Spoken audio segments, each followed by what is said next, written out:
সম্মানিত দর্শক বন্ধুরা, আসসালামু আলাইকুম। দূর দূরান্তে দেশ অথবা দেশের বাইরে থেকে ঠিক এই মুহূর্তে যে যেখান থেকে আমাকে দেখছেন, আমি আপন আর যে আপন জীবনের গল্পের নতুন একটা এপিসোডে আপনাকে বরাবরের মতো স্বাগত জানাচ্ছি। দর্শক বন্ধুরা, আমাদের এই দুনিয়াতে একজন ব্যক্তির কাছে প্রয়োজন হচ্ছে 3.5 হাত জায়গা। একটা মানুষ যখন এই দুনিয়া ছেড়ে চলে যায় তখন সে শুধুমাত্র 3.5 হাত জায়গা নিয়ে যায়। অথচ আপনি খুব খেয়াল করে দেখবেন যে আমাদের এই সমাজে মামলা, খুন, রাহাজানি, অপরাধ সবচেয়ে বেশি হয়ে থাকে জায়গা সম্পত্তি সংক্রান্ত কারণে। ডিয়ার ভিউয়ার্স, আমি শুনেছিলাম লোভে পাপ আর পাপে মৃত্যু। লোভে যে একটা মানুষ কতটা নিচে নামতে পারে, আপনি যদি মিরাজের জীবনের বাস্তব গল্পটা শুরু থেকে শেষ পর্যন্ত শোনেন তবে তা হারে হারে বুঝবেন। প্রিয় দর্শক শ্রোতা, মিরাজের জীবনের গল্পটা হতে পারে আপনার জন্য ভীষণ শিক্ষণীয়। তাই বরাবরের মতো রিকোয়েস্ট করব গল্পটা শুরু থেকে শেষ পর্যন্ত শোনার। ধন্যবাদ সবাইকে। সম্মানিত দর্শক বন্ধুরা, আসসালামু আলাইকুম রহমতুল্লাহ ওবারাকাতু। আমার নাম মিরাজ উদ্দিন, আমার বাড়ি আমের জেলা, রাজশাহী। দর্শক শ্রোতা, আমার জীবনের গল্পটা শুরু করার শুরুতে আমি আপনাদেরকে আমার পরিবারের ব্যাপারে জানিয়ে রাখি। আমার পরিবারে আমি আছে, আমার বাবা আছে, মা আছে, আছে আমার একটা বড় বোন। আমার বড় বোনের বিয়ে হয়ে গেছে, সে তার শ্বশুরবাড়িতেই থাকে। আমাদের পরিবারটা একটা মধ্যবিত্ত পরিবারের চেয়েও একটু উপরে, কেননা আমাদের এলাকাতে আমাদের অনেক বেশি জায়গা সম্পত্তি আছে। আমার বাবা তেমন কিছুই করে না, জায়গা সম্পত্তিগুলো কিছু বর্গা দেয়, অ্যান্ড কিছু বাবা নিজে চাষবাস করে আমাদের সংসারটা মোটামুটি অনেক ভালোই চলে। আচ্ছা, আরেকটা ব্যাপার জানিয়ে রাখি, আমার আব্বার দাদা, মানে আমার আব্বার বাবা, আমার দাদা দুইটা বিয়ে করেছেন। তো প্রথম সংসারে হচ্ছে বড় হচ্ছে আমার বাবা, অ্যান্ড আমার একটা কাকা আছে, উনি হচ্ছে আমার আব্বার সৎ কাকা, আমার হচ্ছে সৎ কাকা, আমার আব্বার হচ্ছে সৎ ভাই, যার নাম হচ্ছে মোহাম্মদ শাহজাহান। তো আমার কাকার বাড়ি আমাদের বাড়ি পাশাপাশি, খুব বেশি দূরে না, পাশাপাশি হচ্ছে আমাদের দুইটা বাড়ি। তো কাকাদের সাথে আমাদের সম্পর্ক অনেক বেশি ভালো। আমি আমার জীবনের গল্পটা আমার কলেজ জীবন থেকে শুরু করি। আমি রাজশাহীর কোনো একটা কলেজে পড়াশোনা করতাম। আমি পড়াশোনার প্রতি আসলে খুব বেশি মেধাবী ছিলাম না, আমি একজন মিডল ক্লাসের স্টুডেন্ট। আমি এসএসসিতে এই গ্রেড পেয়ে পাশ করি, বাট কলেজে যখন ভর্তি হই তখন আমার পড়াশোনা একটু ডাউনের দিকে চলে যায়। আমি পড়াশোনা যত যাই করি না কেন, বাট আমি অনেক ভালো ক্রিকেট খেলতে পারি। আমার রুমের ভিতরে প্রত্যেকটা বাংলাদেশের যতগুলো প্লেয়ার আছে, প্রত্যেকটা প্লেয়ারের ছবি হচ্ছে আমার রুমের মধ্যে অ্যাড করা। এবং সবচেয়ে মজার ব্যাপার হচ্ছে আমার একটা ফেসবুক অ্যাকাউন্ট আছে। আমার ওই ফেসবুক অ্যাকাউন্টে আমার নিজস্ব কোনো ছবি নাই, প্রত্যেকটা ছবি হচ্ছে বাংলাদেশ ক্রিকেট খেলোয়াড়দের। যাই হোক, আমি যখন কলেজে পড়ি তখন আমার অনেক বেশি বন্ধুবান্ধব থাকে। হয় না যে যারা কলেজে পড়ে তাদের হয়তো দেখা গেল কি অনেক বেশি বন্ধু থাকে না, বা ওরা অনেক একা থাকতে পছন্দ করে বা গম্ভীর থাকতে পছন্দ করে। বাট আমি আসলে এরকম ছিলাম না। আমি আমার কলেজ জীবনে অনেক বেশি আনন্দ এবং উৎফুল্লের মাঝে কাটাতাম। আমি বন্ধু বান্ধবদের নিয়ে প্রচুর মজা করতাম, মাস্তি করতাম, এবং যখন যেখানে খুশি সেখানে চলে যেতাম, প্রচুর পরিমাণ মজা মাস্তি করতাম। আমাদের কলেজের প্রত্যেকটা ছেলে এবং প্রত্যেকটা মেয়ে আমাকে ভীষণ ভীষণ ভালোবাসে, কারণ আমার কাছে মনে হয় আমি আমাদের কলেজের একমাত্র ব্যক্তি যে কিনা হাসতে আর খেলতে অনেক বেশি পছন্দ করি। সবসময় মনে হয় কি যে আমার মুখে সূর্যের হাসিটা লেগেই থাকে, আমি কখনো মন খারাপ করতে পারি না। আরেকটা ব্যাপার হচ্ছে আমাদের পরিবার থেকেও না অনেক বেশি সাপোর্ট আমি পাই। আমি যখনই আমার বাবার কাছে টাকা পয়সা চাই, আমি আমার বাবা মায়ের একমাত্র সন্তান। আমার বোন যদিও আছে, সে তো তার শ্বশুরবাড়িতেই থাকে, আর আমার বোন জামাইও বিদেশ থাকে। আমি যখনই আমার আব্বা আম্মা আমাকে পরিপূর্ণ টাকা পয়সা না দেয়, আমি আমার বোনের কাছে গেলে আমার বোন আমাকে 2 হাত ভরে টাকা পয়সা দেয়। আমি কখনো অভাব কিংবা অনটন এই ব্যাপারগুলো আমি দেখি নাই। আমাদের কলেজ থেকে একটা সময় সবাই মিলে সিদ্ধান্ত করলো যে আমরা কলেজের মধ্যে হচ্ছে এক ধরনের একটা অনুষ্ঠান করব। অনুষ্ঠানটা বলতে কি, যে অনুষ্ঠানটা হচ্ছে এরকম যে আমরা ওখানে পিকনিক করব, বিকেলবেলা আমাদের কলেজ এরিয়ার মধ্যে আমরা পিকনিক করব, তারপর আমরা একটা নাট্য অনুষ্ঠান করব, নাট্যমঞ্চ করব। অ্যান্ড আমরা হচ্ছে ওই কলেজের এরিয়ার আশেপাশে অনেকগুলো দোকান আছে, ওই দোকান থেকে সমস্ত ব্যবসায়িক এবং আমাদের 2জন টিচারকে আমরা ইনভাইট করে ওই অনুষ্ঠানে রাখবো।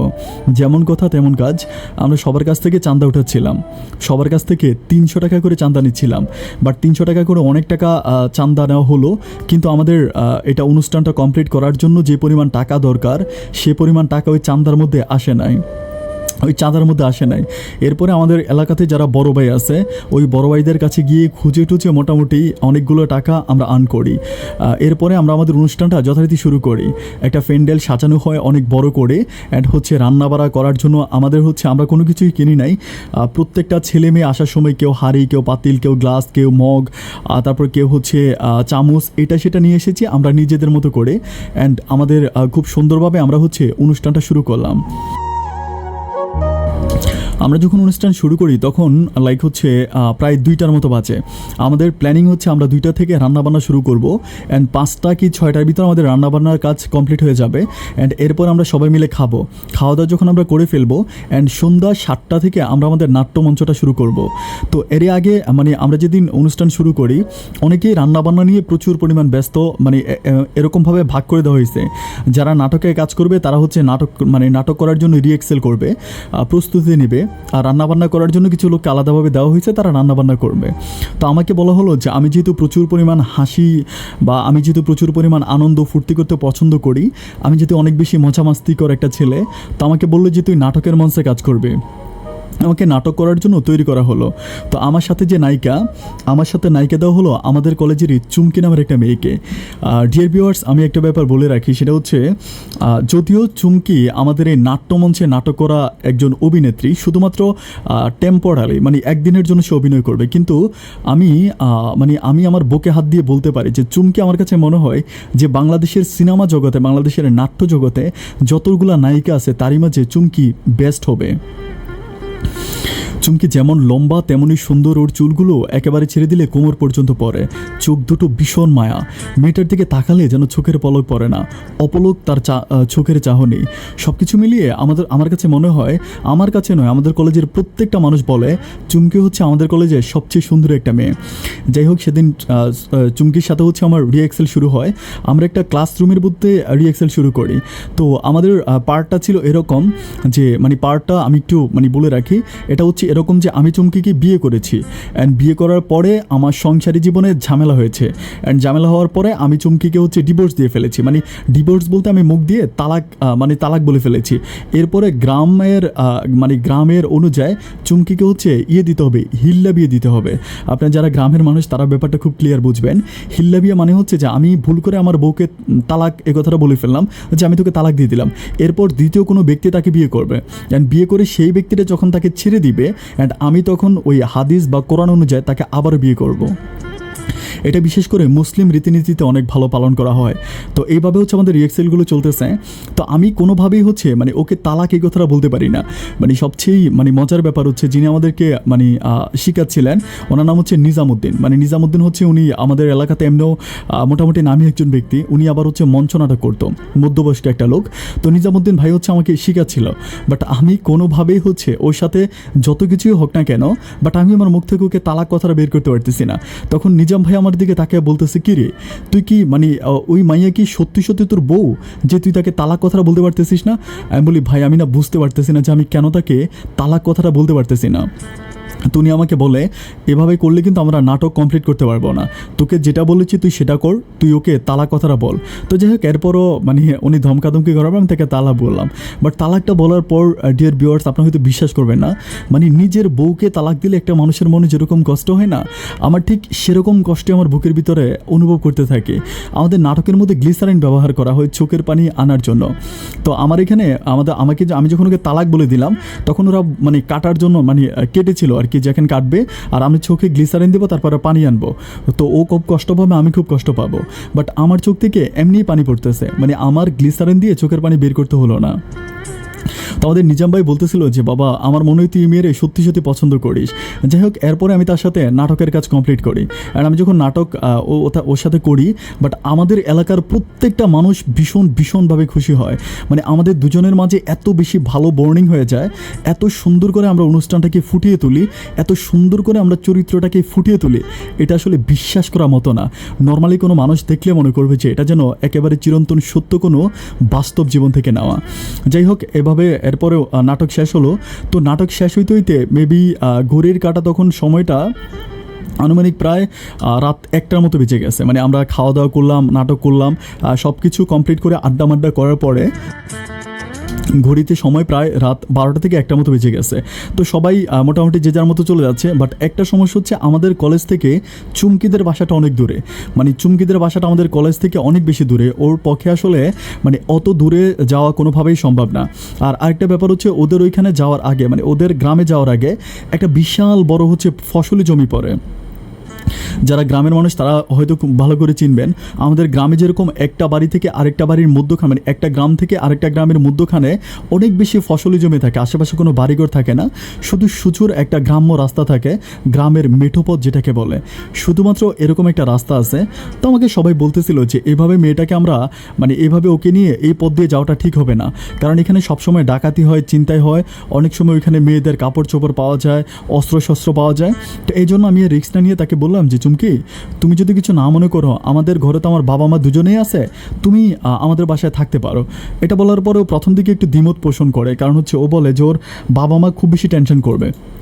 ও বলে যে আমার বাবা মা খুব বেশি টেনশন করবে। আমি বললাম তাদেরকে ফোন করে বলে দাও। ও বলে যদি ফোন করিও বলি তারা মানবে না, আমার আব্বা চলে আসবে। তো আমি তারা বলি যে দেখো, তোমার আব্বা যদি চলে আসে তাহলে দেখা গেল কি যে তোমার আব্বা আসার সময় তো রাস্তার মধ্যে একটা বিপদ হয়ে যেতে পারে। নর্মালি আমি তাকে বললাম যে ঠিক আছে, তুমি আর আঙ্কেলকে কষ্ট করে বলার দরকার নেই, তুমি আমার সাথে আমাদের বাসায় চলো। আর আমাদের বাসায় যখন যাবা তখন আমাদের বাসায় আমার আব্বা আছে এবং আমার আম্মা আছে, আমার আব্বা আম্মা প্রয়োজনে তোমার আব্বা আম্মার সাথে কথা বলে নিবে, তাইলে তো হয়ে গেল। তখন সবাই বললো যে এই আইডিয়াটা কিন্তু চমৎকার। তখন ও কী করলো, আমার সাথে আমাদের বাসায় আসলো। আমাদের বাসা আমাদের কলেজ থেকে অনেক বেশি দূরে না, মোটামুটি কাছাকাছি। তো এরপর যখন বাসায় আসলো, বাসায় আসার পরে আমি আমার আব্বা আম্মা কিন্তু মানে নর্মালি তখন ঘুমিয়ে পড়ছে, ওদেরকে আমি ঘুম থেকে জাগাইলাম, জাগিয়ে বললাম যে বাবা এই ঘটনা, এখন ওকে আমি নিয়ে আসছি, ও একটা মানে প্রবলেমে পড়ছে, মানে প্রবলেম বলতে অনেক রাত হয়ে গেছে, এই মুহূর্ত পর্যন্ত এত দূরে যাওয়া সম্ভব না, তো তুমি একটু ওর আব্বা আমার সাথে কথা বলো। তো তখন আমার আব্বা কী করে বলে যে ঠিক আছে কল দেয়, ওর মাকে কল দেওয়া হলো, অ্যান্ড ওর মা কল রিসিভ করলো। আমার আব্বা বলে দিল যে আপনার মেয়ে আমাদের বাসায় আছে, আপনি কোনো টেনশন করবেন না। বাট ওর মা প্রচুর পরিমাণ চিল্লাচিল্লি করলো, রাগারাগি করলো যে না এটা হতে পারে না, অনেক রাগারাগি করলো, যে একটা পর্যায়ে মেনে নিল। তো আমাদের বাসার আমরা কী করি, আমাদের বাসার ছাদের উপরে আমরা রাতের বেলা, আমি একা থাকি না, ও থাকে না, আমাদের আরও কয়টা বন্ধু বান্ধব থাকে, মানে আরও 2-3টা মেয়ে থাকে। ওই মেয়েগুলোর বাসা কিন্তু কাছাকাছি ছিল, বাট ওই যে মানে চুমকির কারণে ওরা নিজেদের বাসায় না গিয়ে আমাদের বাসায় রাতের বেলায় থেকে গেল। যাই হোক, আমরা রাতের বেলায় সবাই বাসার ছাদে উঠে প্রচুর পরিমাণ মজা মাস্তি করলাম, অনেক আনন্দ ফুর্তি করলাম। মানে আমার কাছে মনে হয় কি এই রাতটা আমার জন্য খুব বেশি বেস্ট ছিল। আমরা আমাদের কলেজের সবগুলো ছেলে মেয়েকে মিলে, আর সবচেয়ে মজার ব্যাপার হচ্ছে সেদিন চন্দ্রিমা রাত ছিল। চন্দ্রিমা রাতের কারণে আমাদের এত বেশি ভালো লাগতেছিল মুহূর্তটা, যেটা আমি বলে শেষ করতে পারবো না। যাই হোক, এরপরে একটা পর্যায়ে হচ্ছে আমি সবাইকে বলতেছিলাম, লাইক ফজরের কিছুক্ষণ আগে তো ফজরের কিছুক্ষণ আগে আমি সবাইকে বলতেছিলাম যে আমরা যেহেতু আজকে রাতে সবাই মিলে মজা মাস্তি করছি, চলো আমরা আজকে সবাই মিলে নামাজটা পড়ি। তো তখন হচ্ছে চুমকে হাসা বলতেছে যে বাপরে বাপ, সারা রাত হচ্ছে বন্ডামি করে এখন নামাজ পড়বা। আমি বললাম আমরা যুবক বয়সে যতই অন্যায় অপরাধ করি না কেন, বাট আল্লাহর কাছে মাপ চাইলে আল্লাহ কিন্তু মাফ করে দেয়। তো ঠিক আছে, চলো আমরা সবাই মিলে নামাজ পড়ি।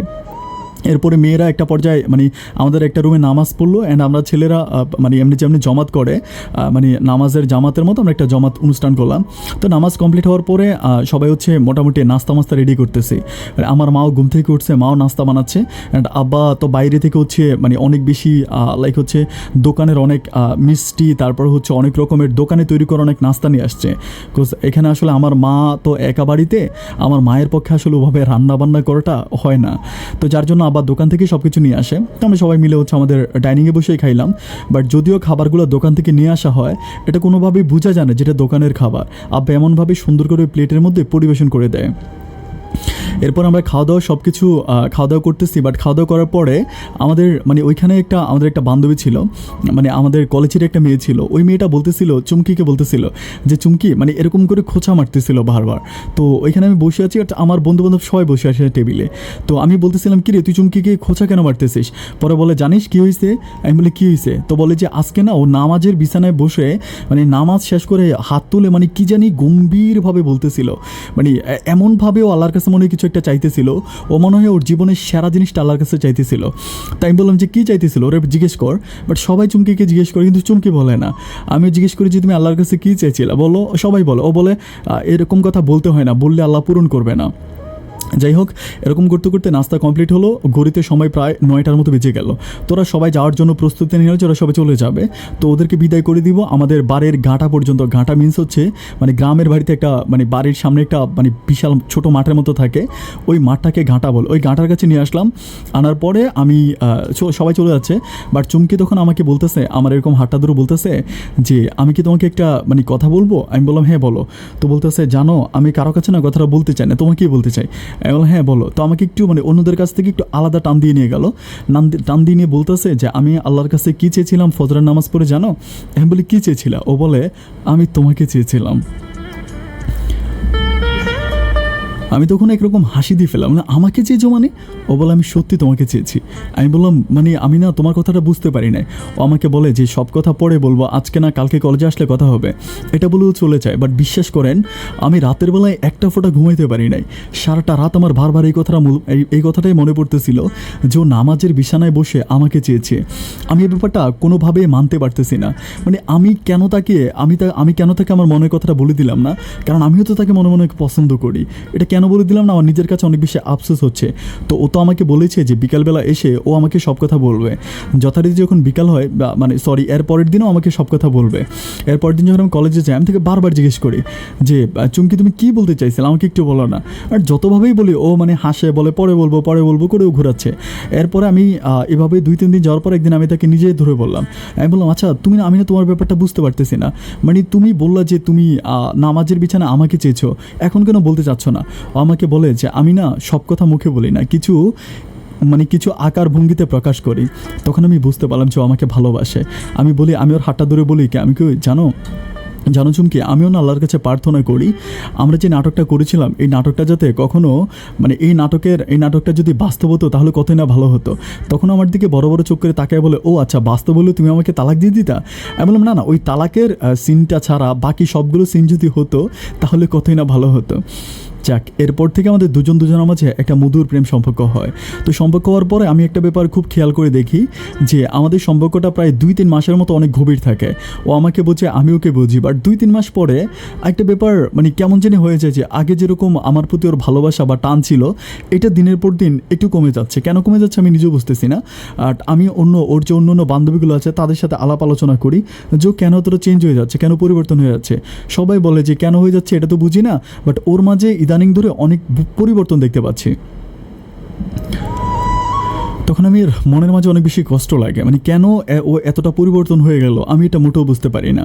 দিন যাচ্ছে রাত যাচ্ছে এভাবে প্রায় 1-1.5 মাসের মতো কাটে। বাট ওর এই পরিবর্তনটা আমার মনে খুব বেশি কষ্ট দেয়। আমি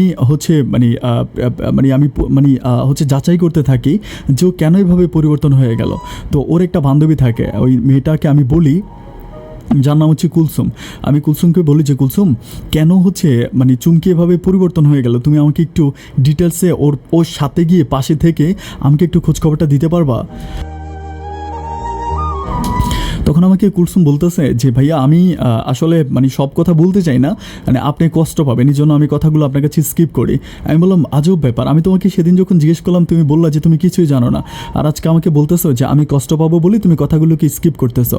আমাকে বলে হ্যাঁ ভাইয়া আমি কিছু ব্যাপার স্কিপ করি, আমি আপনারও ভালো চাই ওরও ভালো চাই। আমি তখন বললাম যে বোন দেখো আমি ওকে অনেক বেশি ভালোবাসি, আর তুমি তো আমার পরিবারে গেছো, আমার পরিবার সম্বন্ধে জানো, আমার আব্বা আম্মা সম্বন্ধে জানো, আর আমি ওকে অনেক বেশি পছন্দ করি। এখন মানে ওর সাথে আমার রিলেশনও ছিল, বাট কিছুদিন পরে এই পরিবর্তনটা আমি মেনে নিতে পারতেছি না। তুমি যদি মেহরবানি করে আমাকে একটু বলো আমি খুব খুশি হব। তখনও আমাকে বলতেছে, কুলসুম আমাকে বলতেছে ভাইয়া আমি আপনাকে শুধু এটাই অ্যাডভাইস করবো যে আপনি ওকে ভুলে যান। আমি বললাম যে কেন, ওকে আমার ভুলে যেতে হবে কেন? কারণ আমি তো তাকে ভালোবাসি অ্যান্ড সেও আমাকে প্রচুর পরিমাণ ভালোবাসে, তাহলে কেন ভুলে যাব? ও আমাকে বলে যে ডাইরেক্ট বলে যে আকাশের রং বদলাতে ভাইয়া সময় লাগে, কিন্তু আমার বান্ধবী চুমকির মন বদলাইতে ওই এক বিন্দু সময়ও লাগে না। আমি বললাম মানে আমি তোমার কথাটা বুঝতে পারতেছি না। তখন আমাকে বলতেছে যে তার ভালোবাসার রাজ্যে আপনি ছিলেন রাজকুমার, কিন্তু আপনার জায়গায় এখন দ্বিতীয় কেউ বসে গেছে। আমি তখন তার প্রশ্ন করলাম যে দ্বিতীয় কেউ আমার জায়গায় বসে গেছে মানে ও কি দ্বিতীয় কারোর সাথে রিলেশন করে এটা তুমি জানো? তখন ও মেয়েটা আমাকে বলতেছে আপনি যদি মাথায় হাত দিয়ে কসম কাটেন তাহলে কিন্তু আমি আপনাকে বলতে পারি। তাই বললাম ঠিক আছে আমি মাথায় হাত দিয়ে কসম কাটতেছি যে তুমি আমাকে বলো। তখন সে আমাকে বলতেছে ওই নাকি ওর চাচাতো বোনের সাথে মানে চাচাতো ভাইয়ের সাথেও প্রেম করে। আমি বললাম এটা কতদিন ধরে? তো বলতেছে ওর চাচাতো ভাই আগে বিদেশে থাকতো, ওর চাচাতো ভাই আগে ইতালি থাকতো, অ্যান্ড ইতালি থেকে আসার পরে মানে ওরা ও চাচাতো ভাইকে অনেক পছন্দ করে, অ্যান্ড অ্যান্ড আমরা মানে পরিবার দিক থেকেই শুনতেছে ওর চাচাতো ভাইয়ের সাথে ওর বিয়ে হবে। কথাটা শোনার পর আমার এত কষ্ট লাগলো, ও আমাকে মাথায় হাত দিয়ে কসম কাড়িয়েছে, যার জন্য আমি এই কথাটা আর চুমকিকে কিছু বলি নাই। 2-3 দিন পরে আমি একদিন হচ্ছে চুমকিদের বাড়ির পাশে হচ্ছে ওইখানে মানে ছেলেরা ক্রিকেট খেলে আর কি বিকালবেলা, তো আমি ওইখানে যাই। বাট আমি যেহেতু কলেজে অনেক ভালো ক্রিকেট খেলি, ওখানে মানে সব মানুষগুলো আমাকে চিনে, তো সবাই চিনে, আমি হচ্ছে সবার সাথে বসে বসে ক্রিকেট খেলতেছি। তো মানে ক্রিকেট খেলতেছি ওই ওই ওই মাঠে। তো আমি একটা সময় বলতাম কি যে ভাই, ছোটো পিচ্ছিরে ডাক দিয়ে বললাম যে মানে মানে আমার টার্গেট হচ্ছে যে ওই এলাকায় ক্রিকেট খেলার নাম দিয়ে আইসা আমি ওর সম্বন্ধে ডিটেলসে জানবো। তখন ওর কথা জিজ্ঞেস করি একটা ছেলেকে, ওই এলাকায় ছেলেটা ক্লাস 9-এ পড়ে। তো আমি জিজ্ঞেস করলাম যে এই ঘটনা, পরে বলে হ্যাঁ ভাইয়া তো চিনি। আমি বললাম মানে ওর কি চাচাতো ভাই আছে নাকি, কোনোটা ইটালিতে থাকে? বলে হ্যাঁ ও চাচাতো ভাই আছে, তো মুন্না ভাই ইটালিতে থাকে, এখন দেশে চলে আসছে। আমি বললাম তো মুন্না ভাইয়ের সাথে শুনলাম যে চুমকির নাকি বিয়ে হবে, এটা কি সত্য? আমাকে বলতেছে ভাই এটা আমি আসলে খুব ক্লিয়ার জানি না, বাট আমি এরকম কিছু জানি না, বাট হতেও পারে, এরকম করে বলে যেটা হতেও পারে। এরপর আমি কি করি, একটা পিচ্ছিরে বলি যে চল ওই বাড়ির মধ্যে গিয়ে পানি পান করে আসবো, মানে ওদের বাড়ির ভিতরে টিউবওয়েল আছে, টিউবওয়েল থেকে পানি পান করব। এটা প্ল্যানিং করে আমি একটা ছোটো বাচ্চাকে নিয়ে টিউবওয়েলের ওইদিকে যাচ্ছিলাম ওদের বাড়ির ভিতরে। বাট আমি যখন টিউবওয়েলের পাড়ে গেলাম, আমি টিউবওয়েলের পাড় থেকে ওদের ঘরের দিকে তাকিয়ে দেখতেছি ও খাটের উপর শুয়ে আছে এবং ওর চাচাতো ভাইটা ওর মাথায় এরকম ধরে ধরে ওর চুলগুলো টানতেছে। আমার কাছে তখন এত বেশি কষ্ট লাগে এই দৃশ্যটা দেখার পর, আমি খুবই কষ্ট পাই। বাট তখন ওর চোখ আমার চোখ পড়ে যায়, পড়ে যাওয়ার পর ও খাট থেকে লাফ দিয়ে উঠে যায়, লাফ দিয়ে উঠে দৌড়ে আসে আমার কাছে, আইসা বলতেছে তুমি এখানে? আমি বললাম আসছি এখানে ক্রিকেট খেলার জন্য, একটা ক্রিকেট টিম ছিল আমাকে হায়ার করে নিয়ে আসছে। পরে বলতেছে আমাদের এখানে ক্রিকেট খেলতে আসছো, অথচ আমাকে বললে না? আমি বললাম যে না তোমাকে কি বলবো, শুনলাম তোমার নাকি বিয়ে ঠিক হয়ে গেছে। এটা বলার পরে ও আমার দিকে কেমন যেন একটু অন্যভাবে তাকায়। আমি তখন বুঝতে পারি যে কথাটা আসলে মিথ্যে না। পিছন থেকে ওর চাচাতো মুন্না ভাই যখন আসে, মুন্না ভাই আসার পরে আমি আর কোনো কথা না বাড়িয়ে এখান থেকে চলে আসি। এরপরে কলেজে যাই। বাট এই ব্যাপারটার পর থেকে আমি মানসিকভাবে অনেকটা ভেঙে পড়ি, মানে এতটা ভেঙে পড়ি আমি আসলে ঠিক বলে বোঝাতে পারবো না। না আমি খাওয়া দাওয়া করতে পারি, না আমি পড়াশোনা করতে পারি, আমি সারাটা দিন ঘুমরে ঘুমরে কাঁদি। তো আমার হচ্ছে আমার কাকা শাহজাহান কাকা, আমার শাহজাহান কাকার যে বউ চাচি আম্মা, বাট চাচি কিন্তু অতটা না, মানে অতটা লাইক বলে না যে এতটা মানে বৃদ্ধ না। চাচা অনেক ইয়াং বয়সে মানে ইয়াং বয়সে একটা মেয়েকে বিয়ে করেছিল। চাচি আমার থেকে হয়তো 1 থেকে 2 বছরে বড় হবে, খুব বড় হবে না। তো চাচির সাথে হচ্ছে আমার বন্ডিংটা অনেক ভালো। আমি সবসময় যখনই মনে কোনো দুঃখ পাই তখন আমি চাচির কাছে গিয়ে আমার দুঃখগুলো শেয়ার করি। তো সেদিন যখন এইভাবে কষ্টটা পাই আমি চাচির ঘরে যাই। অ্যান্ড চাচির ঘরে গিয়ে যদিও চাচার সাথে আমাদের হচ্ছে মানে একটু মোটামুটি আমার একটু ইদানিং ধরে চাচার সাথে আমাদের সম্পর্কটা ভালো যাচ্ছে না। তো এরপরও আমি কষ্ট পেয়ে চাচির ঘরে যাই।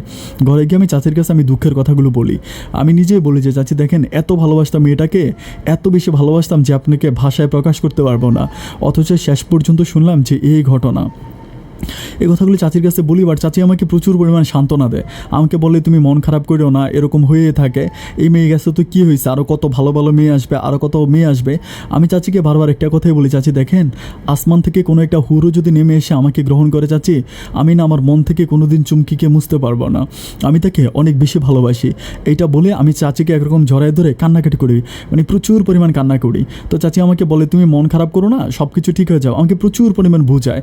এরপর থেকে চাচি আমাকে একটু অন্যভাবে সময় দেয়। সময় দিয়ে বলতে কি আমি একটু ব্যাপারটা বলে রাখি, আমার চাচি হচ্ছে আমার মন ভালো করার জন্য মাঝে মাঝে লুডো খেলার আসর বসায়। মানে লুডো খেলার আসর বলতে পাশাপাশি থেকে আরও 2-3টা মেয়ে নিয়ে এসে তো আমরা ওইকে চাচির ঘরের মধ্যে হচ্ছে লুডো খেলি। তো লুডো খেলাটা হয় বাজি সিস্টেম, মানে বাজি সিস্টেম বলতে মানে যে হারবে সে হচ্ছে মানে আমাদেরকে খাওয়াবে। দেখা গেলো বাজার থেকে চানাচুর, বিস্কিট তারপর মুড়ি এগুলো নিয়ে আসবে, ওগুলো খাওয়াবে। অথবা কোনো সময় দেখা গেলো রেস্টুরেন্ট থেকে চিকেন নিয়ে আসবে, বা হচ্ছে এরকম বাজার থেকে খাবার নিয়ে আসবে। যে ঠকবে মানে যে হেরে যাবে সে।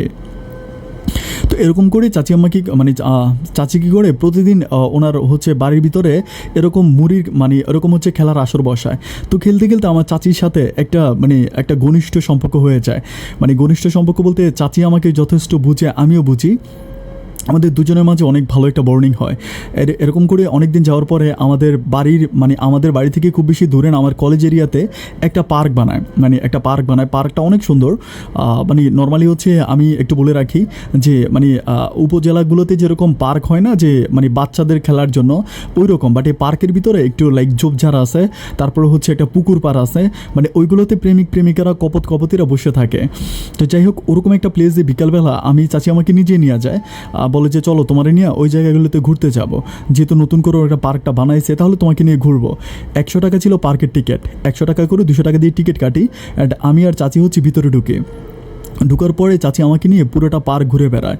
আমি যেদিকে যাচ্ছি চাচি ওদিকে যাচ্ছে, আমাকে নিয়ে অনেকক্ষণ ঘোরার পর চাচি খুব দুঃখ করে আমায় কয়টা কথা বলে।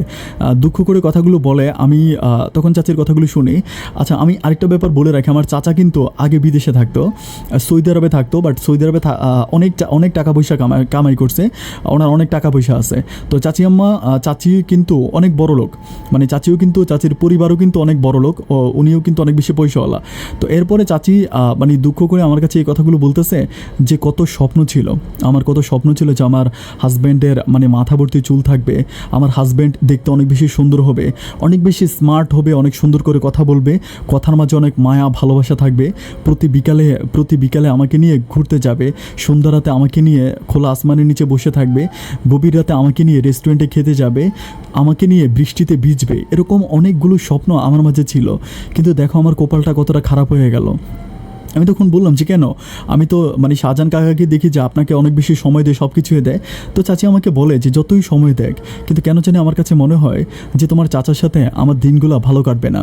আমি বলি মানে কেন, তখন কিন্তু তাদের কোনো সন্তান হয়নি। তাই আমি বলি যে চাচি অনেক দিন বিয়ে হয়ে গেল, বাট আপনি সন্তান কেন নিচ্ছেন না, এটাও জিজ্ঞেস করি। তখন উনি আমাকে খুব দুঃখ করে কথাটা বলে যে আমার আসলে মানে তোমার চাচার ঘরে থেকে কোনো সন্তান নেওয়ার ইচ্ছা আমার নাই। আমি তখন বললাম যে চাচি এই কথাগুলো আপনি কী বলতেছেন? তখন উনি আমাকে বলে যে তুমি আমার মাথায় হাত দিয়ে বললো যে কথাগুলো কাউকে বলবা না। আমি তখন বললাম যে ঠিক আছে, আমি আপনার মাথায় হাত দিয়ে বললাম যে আমি কথাগুলো কাউকে বলবো না। তখন উনি আমাকে বলতেছে যে তোমার বুকে যে পরিমাণ কষ্ট না, আমার বুকে তার চেয়ে অনেক বেশি কষ্ট। আমি বলি কি বলেন? উনি বলে যে আমি একটা ছেলেকে ভালোবাসতাম, অনেক বেশি ভালোবাসতাম, অনেক মধুর সম্পর্ক ছিল আমার, বাট ছেলেরা একটু গরিব ছিল, আমাদের পাশাপাশি বাড়ি ছিল, কিন্তু আমার আব্বা আমাকে ওই ছেলের কাছে বিয়ে না দিয়ে তোমার কাকার কাছে বিয়ে দিয়ে দিছে। আমি ছেলেটাকে একটা মুহূর্তের জন্য ভুলতে পারি না। ছেলেটা যেমন স্মার্ট ছিল, তেমন সুন্দর ছিল, এত ভালো একটা ছেলে ছিল, আমি তোমাকে ভাষায় বলে বুঝাইতে পারবো না।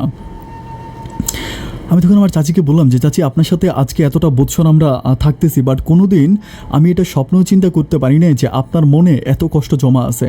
মানে আপনাকে দেখলেও কখনো মনেই হয় না যে আপনি এতগুলো কষ্ট ক্যারি করে বেড়ান। তখন চাচি আমাকে বলতেছে যে আমি আমার কষ্টের কথাগুলো আসলে নর্মালি কাউকে বলি না, কারণ বলি না তোমার চাচা একটু রাগান্বিত মানুষ, একটু খারাপ মানুষ। দেখা গেল আমি বাড়ির অন্য মহিলাদের কাছে, অন্য মেয়েদের কাছে কথাগুলো বলবো, অ্যান্ড তারা গিয়ে তোমার চাচার কাছে বলে দিবে, অ্যান্ড একটা পর্যায়ে তোমার চাচা আমার উপরে টর্চারিং করবে। এই জন্য আমি এই কথাগুলো কারো কাছে বলি না।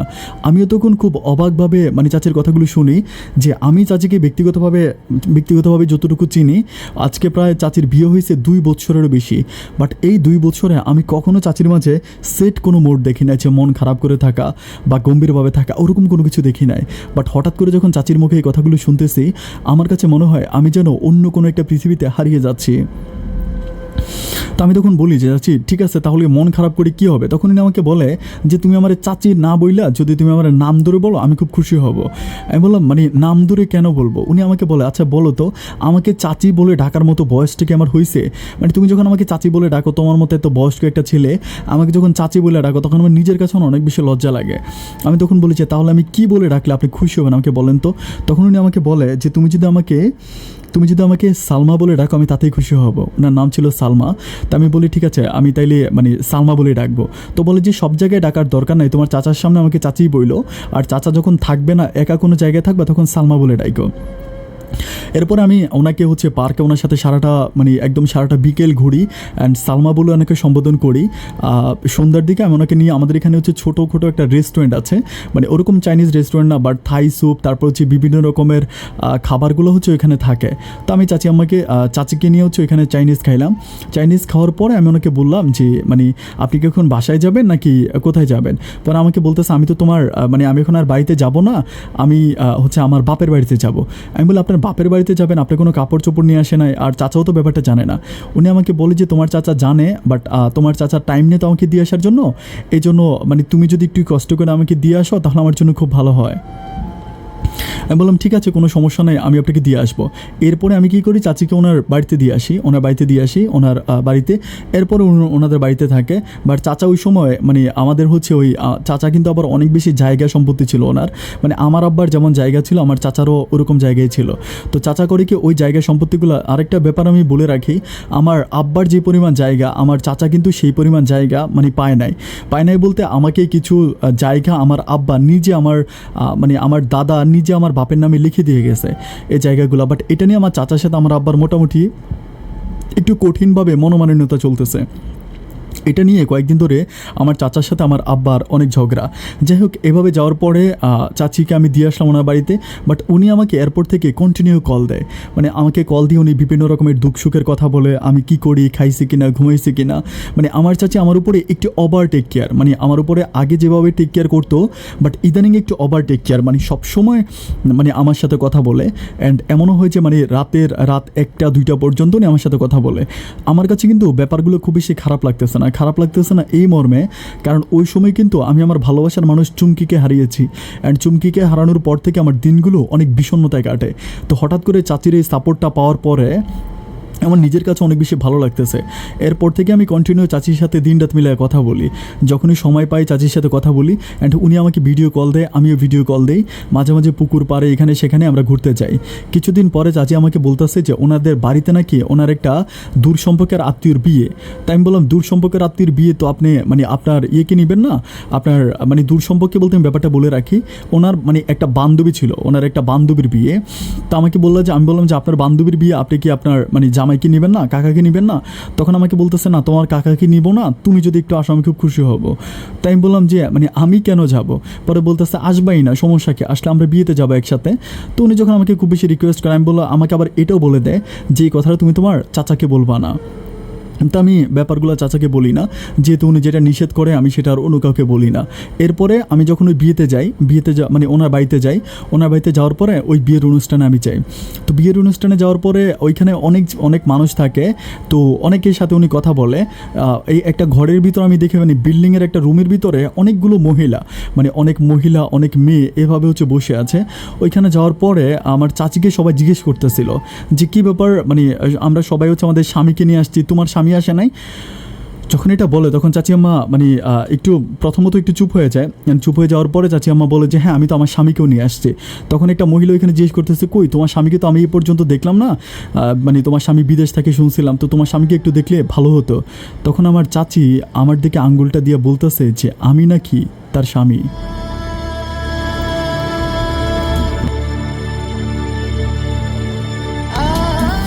এটা বলার পরে আমি মানে একেবারে মানে 5 মিনিটের জন্য পুরো স্তব্ধ হয়ে যায়, কোনো কথা বলতে পারি না। উনি আমাকে ইশারা দেয়, মানে আমাকে হাতে ইশারা দেয় যে আমি যাতে কোনো কথা না বলি। বাট উনি যখন আমাকে ইশারা দেয় আমি কোনো কথা বলি না, আমি একেবারে চুপচাপ নীরবভাবে ওখানে দাঁড়ায় থাকি। বাট দাঁড়াই থেকে আর আমি চিন্তা করতেছি যে চাচি এটা কী বললো। আর যদি আমার দূর সম্পর্কের চাচি হইতো তাহলেই হয়তো মনটাকে বোঝানো যেত। আমার আব্বার হচ্ছে আপন সৎ ভাইয়ের বউ, তার মানে তো আমার মানে আমাদের খুবই সম্পর্ক। তো এভাবে কেন চাচি এটা করলো আমি কিছুই বুঝতে পারতেছি না। যাই হোক, এভাবে যেতে যেতে একটা পর্যায়ে যখন আমি ওনাকে একা পাইলাম, আমি বললাম যে চাচি আপনি এটা আমার কি বললেন? তখন উনি আমার বলতেছে যে আচ্ছা, উনি আমাকে বিয়েতে আনার সময় আগে আমাকে কন্ডিশন দিয়ে দিয়েছিল যে আমি ওনাকে বিয়েতে আইসা যাতে কোনোভাবে ওনাকে চাচি বলে না ডাকি, আমি যাতে ওনাকে সবসময় হচ্ছে মানে নাম ধরে ডাকি। তো যখন চাচি বলে ডাকলাম উনি খুব রাগান্বিত হয়ে গেল, বললো যে বলছি না তোমাকে সালমা বলে ডাকবা। তাই আমি বললো আচ্ছা ঠিক আছে, তাইলে ওকে ফাইন সালমা। তাই আমি বলি কী হয়েছে, আপনি এটা কী করলেন, মানে সবার সামনে আমাকে নিজের জামাই পরিচয় দিলেন। তো বলতেছে কেন, আমার মতো মেয়েকে বিয়ে করতে কি তোমার কোনো আপত্তি আছে? আমি তখন বললাম যে কী বলতেছেন এগুলো, আমি তো কখনোই আপনার কাছ থেকে এই ব্যাপারগুলো আশা করি নাই। আমাকে বলতেছে দেখো যেটা বলছি সেটাই, মানে বেশি পণ্ডিতি করবা না, তোমাকে যেটা পরিচয় দিছি ওই পরিচয়ে চলবে, ঠিক আছে, নেক্সট কোনো কথা হবে না। এরপরে উনি সব জায়গায় আমাকে ওনার নিজের হচ্ছে মানে ওই বউ হিসাবে পরিচয়, মানে ওনার নিজের স্বামী হিসাবে পরিচয় দেয়। বাট আমি কিছুই বুঝতে পারতেছি না। দেখতে দেখতে সন্ধ্যা হয়ে যায়। যখন সন্ধ্যা হয়ে যায় তখন উনি আমাকে বলে যে আমাকে বলতেছে যে মানে আমি বললাম যে চাচি আপনি বাড়ি যাবেন না? পরে বলতেছে আজকে তো মাত্র মানে আমরা হচ্ছে মেয়ের বাড়িতে খাবার খাইলাম, কালকে ছেলের বাড়িতে যাব না, কালকে ছেলের বাড়িতে যাব তারপর বাড়ি যাব। তাই আমি বললাম আচ্ছা ঠিক আছে, তাহলে আপনি থাকেন আমি চলে যাই। তখন উনি আমাকে বলতেছে আরে তুমি চলে যাবা মানে এটা কেমন কথা যে বউ থাকবে স্বামী চলে যাবে? আমি তখন বলতেছি আপনি এখনও আমাকে আপনার স্বামী বলতেছেন? উনি বলতেছে যে আমি বললে আর না বললে কী হবে, হবে। এই বাড়ির প্রত্যেকটা মানুষ জানে যে তুমি আমার স্বামী, সুতরাং প্লিজ কোনো পাগলামি করো না। আমি তখন বললাম যে আচ্ছা ঠিক আছে, কিন্তু এটা কেমন দেখায় ব্যাপারটা আমার কাছে আসলে সত্যিকার অর্থে আমার নিজের কাছে অনেক বেশি ছোট লাগে, মানে আমার কাছে অনেক বেশি খারাপ লাগতেছে যে উনি যতভাবে আমাকে এই পরিচয়গুলো দেয় আমার নিজের কাছে আমার অনেক বেশি বিরক্ত লাগে বা আমার কাছে অনেক বেশি বাজে লাগে। এরপরে যেতে যেতে রাত প্রায় 10টার মতো বাজে, সবাই আমরা খাওয়া দাওয়া করি। খাওয়া দাওয়া করার পরে একটা মহিলা এসে আমার চাচিকে বলতে আছে যে সালমা, তুমি আর তোমার জামাই পূব দিকের ঘরে ঘুমাবা। এটা বলার পরে আমি লাফ দিয়ে উঠে আমি বলি চাচি, যখন চাচি বলে ফেলি তখন উনি আমার দিকে এতভাবে টাকায় আমার মানে হাতে ধরে একদম ঘরের কোণার মধ্যে নিয়ে বলতেছে যে এই পোলা, তোর কতবার কইলাম যে চাচি বলে ডাকবি না, তুই বারবার কেন চাচি কইতে আসস, তুই আমাকে নাম ধরে ডাক, সালমা বলে ডাক। আমি বলি আচ্ছা সালমা, এইটা কেমন কথা হয়ে গেল যে মানে আমাকে আপনার সাথে ঘুমাইতে বলতেছে? তো উনি বলতেছে যে এখানে সবাই জানো তুই আমার স্বামী, তাহলে তুই আমার সাথে ঘুমাবি না? আমি বললাম চাচি ব্যাপারটা কেমন দেখায়, আমি আপনার সাথে রাতের বেলায় ঘুমাবো? তো বলতেছে এই সমস্যা কি, মনে হারামি না থাকলে কিচ্ছু হবে না, প্রবলেম নাই। দেখতে দেখতে প্রায় রাত 11টার মতো বেজে যায়। অ্যান্ড 11টা বাজার পরে উনি আমাকে ডাকে ঘরে যে আসো ঘুমাইতে আসো, সবার সামনে আমার হাত ধরে উনি রুমের ভিতরে নিয়ে যায়। আমার কাছে মনে হলো যেন মানে আমার মাথায় যেন আসমানটা ভেঙে পড়তেছে। আমি ঠিক বুঝাইতে পারবো না, আমি ঠিক নিজেও বুঝতে পারতেছি না যে আমার সাথে এগুলো কী হচ্ছে। আমি একটা জিনিসে চিন্তা করি যে আমার চাচা যদি কোনো দিন এই ব্যাপারগুলো জানতে পারে, আমার চাচা আমাকে একটা কূপ দিয়ে আমাকে 2 টুকরা করে ফেলবে। আমি তখন মানসিকভাবে এতটা মানে ভেঙে পড়ি, আমি ঠিক ভুলে বুঝাতে পারবো না। অ্যান্ড রুমে যাওয়ার পরে আমি দেখলাম যে ওই রুমের মধ্যে একটাই খাট, কোনো রকম আর কোনো খাট নাই, একটা টেবিল আছে। তখন আমি কী করি, নিচে ফ্লোরের ভিতরে খাট থেকে নামাইয়া মানে শোয়ার পরে চাচি বলতে আছে যে নিচে শোয়ার দরকার কি, তুমি উপরেই শো। আমি বললাম চাচি ব্যাপারটা কেমন দেখায় যে আমি উপরে ঘুমাবো, আপনি এটা কী বলতেছেন? আমাকে বলতেছে যেটা বলতেছি সেটাই করো, অনেক বেশি বুঝো না, তুমি ইদানিং অনেক বেশি পাকনা হয়ে গেছো। আমি তখন বলি যে মানে উনি একটা কোলবালিশ থাকে, এটা কোলবালিশ নেয়, কোলবালিশ নিয়ে বলতেছে যে কোলবালিশটা মধ্যে থাকবে, তুমি এক পাশে ঘুমাবা, আমি এক পাশে ঘুমাবো। আমার তখন এত বেশি লজ্জা লাগতেছে, আমি পারতেছি না যে ওনাকে মানে আমি এখান থেকে একরকম রাগান্বিত হয়ে বেরিয়ে যাও, আমার কাছে এরকমটা মনে হচ্ছে। যাই হোক, এরপরও আমি সহ্য করেছিলাম। তখন ওনার সাথে শুয়ে আছি, শুয়ে থাকতে থাকতে উনি আমার সাথে কথা বলতেছে। কথাগুলো এরকম যে মানে বলতেছে যে মানে আমি হচ্ছে আমার গার্লফ্রেন্ডের সাথে কিছু করেছি কি না, আমার গার্লফ্রেন্ডের সাথে আমার সম্পর্কের এই ব্যাপারগুলো উনি বলে। তা আমি যেটা সচরাচর সত্য আমি সেটাই বলি যে আমি কখনো তার শরীরে স্পর্শ করি নাই, আমি ওকে মন থেকে ভালোবাসতাম, এরকম করে আমি তার সাথে কথা বলি। কথা বলতে বলতে একটা পর্যায়ে চাচি বলতেছে যে মানে উনি ঘুমাইলে যদি মানে ওনার মাইগ্রেনের প্রবলেম আছে, আমাকে বলে যে যদি লাইট যদি বাসায় জ্বলে তাহলে ওনার ঘুম আসবে না, এটা বলে উনি লাইটটা অফ করে দেয়। লাইটটা অফ করে দেওয়ার পরে আমি বলি চাচি আমি একটা কাজ করি, মানে আপনি ঘুমান, আমি হচ্ছে একটু বাইরে থেকে হেঁটে আসি। মানে আমার প্ল্যানিং হচ্ছে আমি কোনোভাবে যদি একটু বাইরে যেতে পারি তাহলে হয়তো আমি চলে যাবো, এরকম একটা প্ল্যানিং। বাট উনি কোনোভাবে আমাকে বাইরে যেতে দিচ্ছে না। এরপরে যেটা হয় আমি আসলে সেটা বলতে চাই না। তো এরপরে আমি সকালবেলা যখন আমি ঘুম থেকে উঠি, আমার নিজের কাছে এত বেশি লজ্জা লাগতেছে, আমি আমার চাচির সামনে মুখটা দেখাইতে পারতেছি না। বাড়ির প্রত্যেকটা মানুষ আমার দিকে এমনভাবে তাকায় থাকে, আমার এত বেশি লজ্জা লাগে, মানে আমার কাছে মনে হচ্ছে যে মাটিটাও ফেটে যাক, আমি সেই মাটির নিচে ঢুকে যাই। লজ্জায় আমি কারো মুখের দিকে তাকাইতে পারতেছি না, আমি একরকম সকালবেলা কান্নাই করে দিই।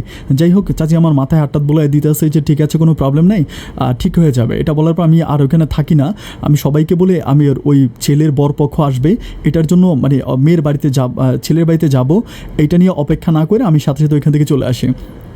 বাড়িতে আসার পরে আমি যখন রাস্তা দিয়ে আমার বাড়িতে ঢুকবো তখন দেখি আমার চাচা বাড়ি থেকে বের হচ্ছে।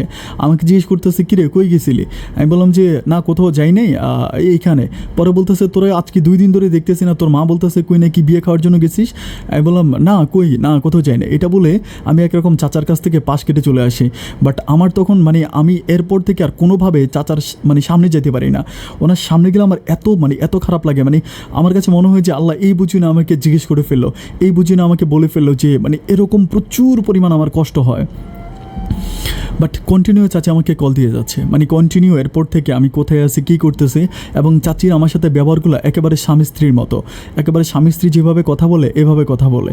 তো আমি আসলে অনেক চেষ্টা করছি ওনার কাছ থেকে নিজেকে সরাই রাখার জন্য, বাট আমার ইচ্ছায় হোক অনিচ্ছায় হোক ওনার সাথে আমার একটা সম্পর্ক হয়ে যায়। এটাকে প্রেম ভালোবাসা বলে কি পরকীয়া বলে না কি বলে আমি এটা জানি না, বাট ওনার সাথে আমার বর্নিংটা এমনভাবে হয়ে যায় যে আমি ওনার সাথে কথা না বললে আমি নিজেকেও ঠিক রাখতে পারি না। সবসময় ওনার সাথে কথা বলি, উনি যেখানে যাচ্ছে আমার সাথে কথা বলতেছে।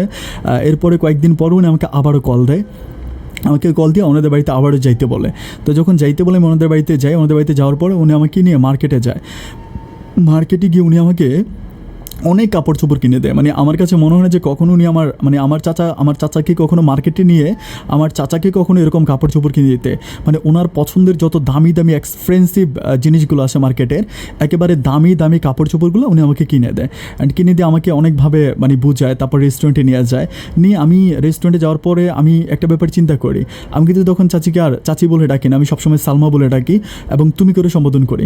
আমি তাকে জিজ্ঞেস করেছি আমাদের মাঝে যে সম্পর্কটা হয়ে গেছে, এই সম্পর্কটার শেষ কোথায়, তুমি কি সেটা জানো?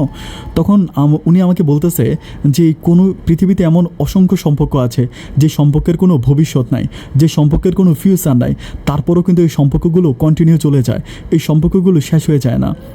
আমি তখন তারে বলতেছি যেটা কেমন কথা বলতেছেন, আমার নিজের কাছে অনেক বেশি ছোটো লাগতেছে, আমি এটা কী করলাম, আমার চাচা যদি কোনো দিন এই ব্যাপারগুলো জানতে পারে তাহলে আমি কীভাবে মানে মুখ দেখাবো। তখন উনি বলতেছে যে তোমার চাচা যদি জানতে পারে উনি আমাকে ছেড়ে দিবে, অ্যান্ড ছেড়ে দিলে আমি তোমাকে বিয়ে করব, তাহলে সমস্যা কী? আমি তখন বললাম যে মানে কি মানে কোনো কথা বলতে পারি না। তখন উনি আমাকে স্ট্রেট আমাকে বলা, আচ্ছা আমি তোকে একটা কথা বলি মিরাজ, সত্য করে বলবা? আমি বললাম হ্যাঁ, আমি মিথ্যে কেন বলবো, আমি তো সত্যিই বলবো। আমাকে বলতেছে আচ্ছা আমি যদি তোমাকে বিয়ে করতে চাই, মানে আমি যদি বলি যে আমি তোমার চাচাকে ছেড়ে তোমাকে বিয়ে করব, তুমি কি মানে আমাকে বিয়ে করতে রাজি আছো? তখন আমি ওরা বলতেছি যে আমি তোমাকে বিয়ে করে নিয়ে মানে রাখবো কোথায়? পরে বলতেছে কেন তোমাদের বাড়িতে? আমি বলি যে বাড়ির প্রত্যেকটা মানুষ জানে যে তুমি আমার চাচি ছিলা, এই বাড়িতে আমি তোমাকে কি করে আমার ঘরে রাখবো? এটা কি মানে শোভা পায়, এটা কি মানা যায়? তখন আমাকে বলতেছে যে মিরাজ, মানুষ কি বলবে, জাতি কি বলবে, গোষ্ঠী কি বলবে, এই ব্যাপারগুলো আমি জানি না। আমি একটা ব্যাপার সোজা বাংলায় জানি যে আমি তোমারে পছন্দ করি, অ্যান্ড সামহাও এনি টাইম আমি তোমার চাচাকে ছেড়ে দিয়ে কিন্তু তোমার কাছে চলে আসতে পারি, তুমি মানসিকভাবে প্রস্তুতি নাও। এটা শোনার পর আমার বুকটা কিন্তু কেঁপে ওঠে। বাট এরপরেও যাই হোক আমরা রেস্টুরেন্টে খাওয়া দাওয়া করি, উনি ওনার বাড়িতে যায়, আমি আমার বাড়িতে আসি। বাট তারই মাঝে আমার কাছে যেটা মনে হচ্ছিল যে চাচা কিন্তু আমাদের কাছে সব কিছু শেয়ার করে না, ওনার পারিবারিক ব্যাপারগুলো শেয়ার করে না। বাট আমি যেটা বুঝতে পারি যে চাচার সাথে চাচির একটা মনোমালিন্যতা চলতেছে, মানে চাচা চাচির সাথে কথা বলে না, আর চাচাও চাচির সাথে কথা বলে না, ওদের দুজনের মাঝে একটা কঠিন স্পেস হয়েছে অনেক বড়। এরপর থেকে ওই স্পেসটা সম্পূর্ণ চাচি আমাকে দিয়ে ফিল আপ করতেছে।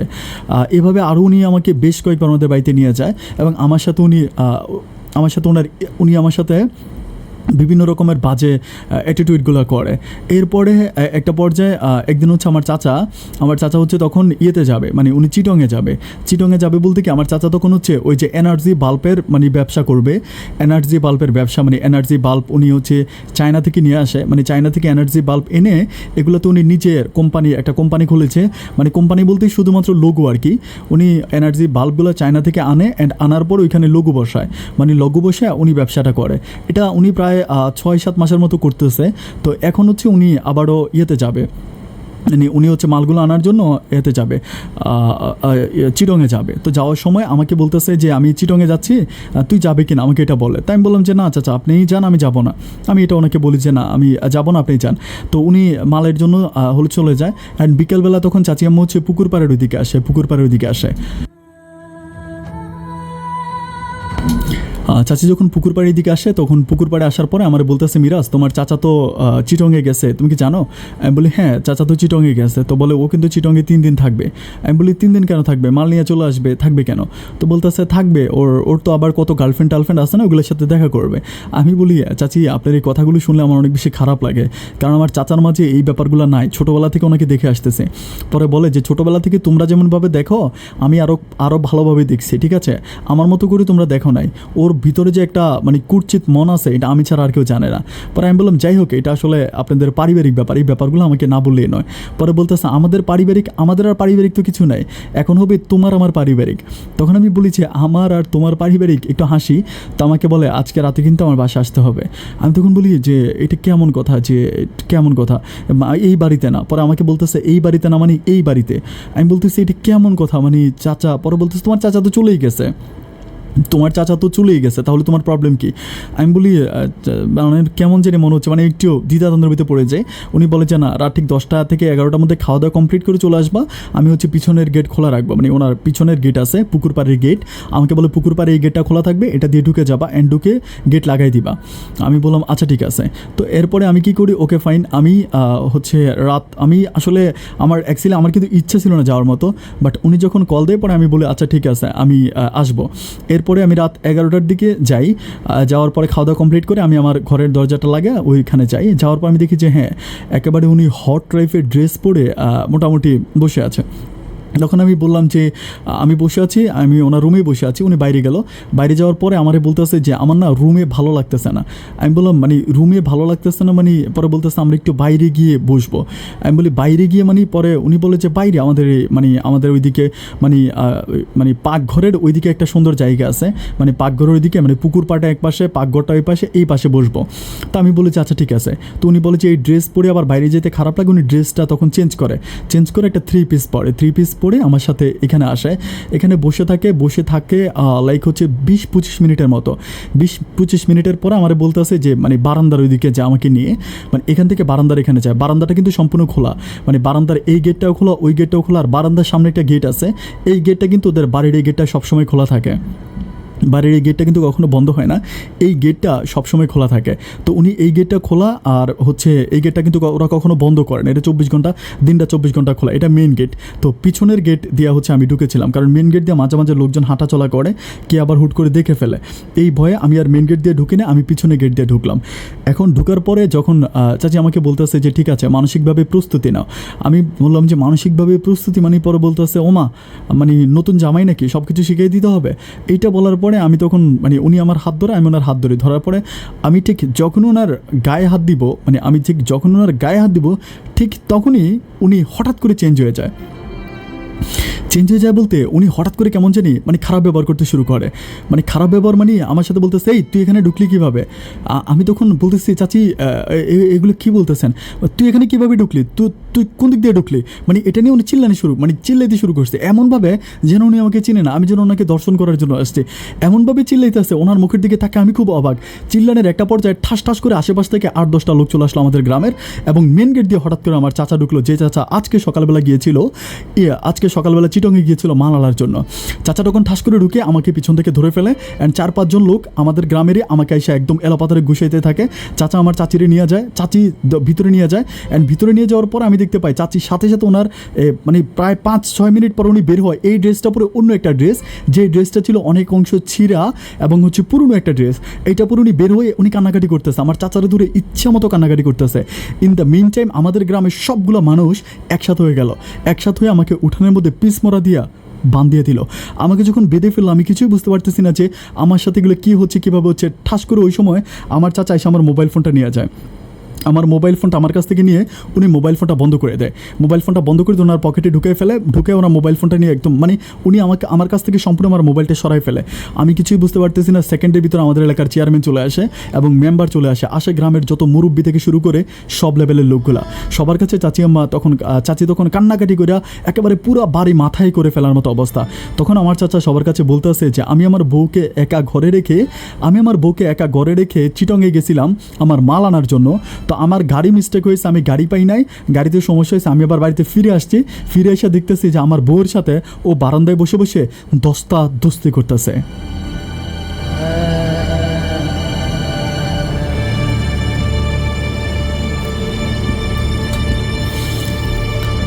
মায়ের কাকে বলে কত প্রকার কী এটা আমাকে কড়াই গন্ডা ওরা বুঝাই দিতেছে। এমন মারা আমাকে মারতেছে, আমার আব্বা আমাকে বাড়ির ভিতরে ঢুকতে দিতেছে না।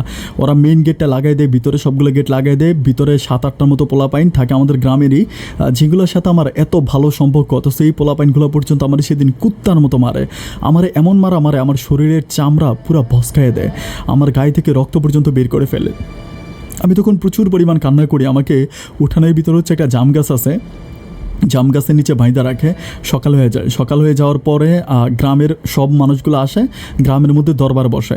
দরবারের ভিতরে আমাকে জিজ্ঞেস করা হয় যে আমাকে এটা যখন জিজ্ঞেস করা হয় আমি তখন বলি যে না, আমি যখন ওই কথাগুলো বলি, সত্য কথাগুলো বলি, তখন চাচি বলে যে আপনারা আমার মাথায় কোরআন দেন, আমি কোরআনটা মাথায় নিয়ে বলবো যে পোলা যা বলতেছে সব কিছু মিথ্যে বলতেছে। আপনারা কীভাবে চিন্তা করলেন যে এই ছেলের সাথে আমি এই কাজগুলো করব? আমি তখন আমার চাচির মুখের দিকে তাকিয়ে আমার চোখের পানিগুলো অজরে পড়তেছে। আমার আব্বা তখন আমার দিকে তাকিয়ে পারতেছে না যে দুনিয়াটা ছেড়ে আমার আব্বা চলে যাবে। আমার আব্বা কাইন্ডা কান্না করতে করতে আব্বা মরে যাচ্ছে। আমাদের এলাকার চেয়ারম্যান মেম্বার আমার আব্বারে বলতেছে আরে কুলাঙ্গার, কেমন কুলাঙ্গার পেটে দৌড়ছস। আমার আব্বারে বলতেছে যে জুতা দিয়ে তোর ছেলে না, জুতা দিয়ে আজকে তোরে মারা দরকার, কারণ তুই এমন ছেলেরে জন্ম দিছস। এটা বলার পরে প্রচুর পরিমাণ আমার আব্বারে সবাই গালাগালি করে এবং আমার চাচাও গালাগালি করে, সবাই গালাগালি করে। বাট তখন ওরা আমাকে বাইদা রেখা ওই গ্রামের যিনি সর্দার এবং চেয়ারম্যান থাকে, সর্দার আর চেয়ারম্যান মিলে সিদ্ধান্ত করে যে আমাকে মানে আমার গায়ে জুতা মানে আমার গলায় জুতার মালা পরিয়ে আমাকে পুরা গ্রাম সহ আশেপাশের আরও 2টা গ্রাম ঘুরাবে, পুরা গ্রাম আশেপাশের আরও 2টা গ্রাম দিয়ে ঘুরাবে। অ্যান্ড ঘুরানোর পরে তখন ওরা আমাকে গ্রাম থেকে আমাকে চলে যেতে হবে এবং গ্রামের রায় অনুযায়ী আমি আমার জীবন থাকতে আমি আমার জীবন দশায় আমি আর কখনো আমাদের গ্রামে আসতে পারবো না। এটা চেয়ারম্যান এবং মেম্বারের হচ্ছে রায়।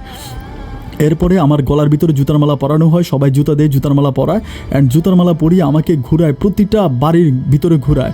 মানে আমাদের বাড়ি থেকে আমাদের গ্রাম থেকে পাশের একটা গ্রামে যখন নিয়ে যায় আমি খুব অবাক হয়েছে। আমার যে বন্ধুবান্ধবগুলো আমার এই বন্ধুবান্ধবগুলো ব্যাপারগুলো জানে, আমার বন্ধুবান্ধবগুলো আমার দিকে তাকায় থাকে, আমার ক্লাসমেট মেয়েগুলো আমার দিকে তাকায় থাকে। তখন আমি মনে মনে চিন্তা করি যে এই কথাটা তো আমার এক্স গার্লফ্রেন্ড চুমকির কানেও চলে যাবে। আমি চিন্তা করি হায় আল্লাহ, ব্যাপারটা তো চুমকিও জেনে যাবে। আমার তখন এত কষ্ট লাগে আমি মানে বলে বুঝাতে পারবো না। পিছন থেকে আমাকে লাথি মারে, ঘুষি মারে, আর আমাকে এটা মানে জুতার মালা গলায় দিয়ে পুরো এলাকাতে ঘুরে। আর কিছু মানুষ এটাকে ভিডিও করে এরকম করতে করতে এরপরে আমাকে হচ্ছে মানে প্রায় 2-3 ঘন্টার মতো ওরা পুরো গ্রাম ঘুরে আমাকে নিয়ে আসে, আমাকে বাড়ির মধ্যে আনার পরে এরই মাঝে হচ্ছে থানা থেকে পুলিশও আনা হয়। মানে থানা থেকে পুলিশ আনেন, পুলিশের কাছে হচ্ছে আমার চাচা সহ চেয়ারম্যান আমার নামে একটা দর্শন মামলা দিয়ে দেয়। মানে দর্শনের একটা মামলা দিয়ে আমার চাচি নিজে পুলিশের কাছে ডায়েরি করে পুলিশ এসে আমাকে ওইখান থেকে ধরে নিয়ে যায়। পুলিশ এসে তারপর আমাকে দর্শন মামলা দিয়ে আমাকে ধরে নেয়। ধরে নেওয়ার পরে গ্রামের রায় অনুযায়ী এটা পুলিশ আমাকে ধরে নিয়ে গেছে, আমি দর্শন করেছি এই রায়ে। আর গ্রাম থেকে আমাকে রায় দেওয়া হয়েছে আমি কখনো আর এই গ্রামে ঢুকতে পারবো না, আমার জীবন থাকতে আমি কখনো আর এই গ্রামে ঢুকতে পারবো না। আমাকে যখন গ্রাম থেকে নিয়ে যাওয়া হয়, পুলিশ আমাকে ধরে থানায় নিয়ে যায়। আমার অবস্থা প্রায় আমি 1 মাসেরও মতো থানাতে থাকি। থানা থেকে আমাকে কোর্টে চালান করে দেওয়া হয়। অ্যান্ড কোর্টে যখন চালান করা হয় আমার বাবা মা আমাকে কেউ একটা বারের জন্য ছুটাইতে আসে না। আমি 6 মাসের মতো জেল খাটি। 6 মাসের মতো আমি জেল খাটি। এই 6টা মাসে একটা মানুষ, আমাদের গ্রামের একটা মানুষ আমার এত পরিচিত বন্ধু বান্ধব পাড়া প্রতিবেশী, 6টা মাসের জন্য একটা মানুষ আমার কাছে যায় নাই, একটা মানুষ আমার সাথে কথা বলে নাই। 6টা মাস জেল খাটার পরে 6 মাস পরে যখন আমি জেলখানা থেকে বের হওয়ার পরে আমি আমার একটা চাচি আমার একটা খালাম্মার বাড়ি আছে, দূর সম্পর্কের খালাম্মা। আমার আম্মার আপন কোনো বোন নাই, আমার আম্মার খালাতো বোন হয়। ওনার বাড়িতে আমি যাই। ওনার বাড়িতে যাওয়ার পরে ওনার বাড়িতে বাড়ির সামনে গেলে উনি আমাকে দেখে আমাকে বিদায় করে দেয়। আমাকে বলে যা এখানে কেন আসছিস?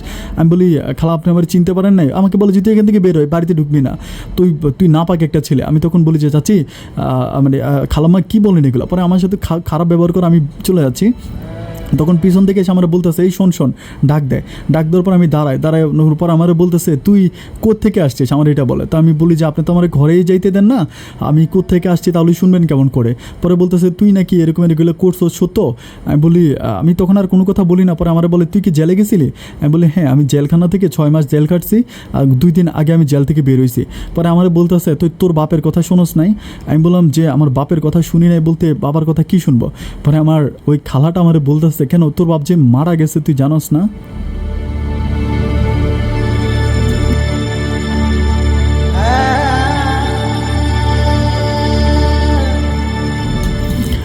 আমি রাস্তার মধ্যে বাবাকে বলে চিৎকার করে কেঁদে উঠি, চিৎকার করে আমি ওখানে কাঁদি, প্রচুর পরিমাণ কান্না করি। সব মানুষ এসে আমাকে ধরে, এলাকার আশেপাশে রাস্তার ভিতরে কিছু মানুষ এসে আমাকে ধরে, আমি কাঁদতে কাঁদতে অজ্ঞান হয়ে যাই।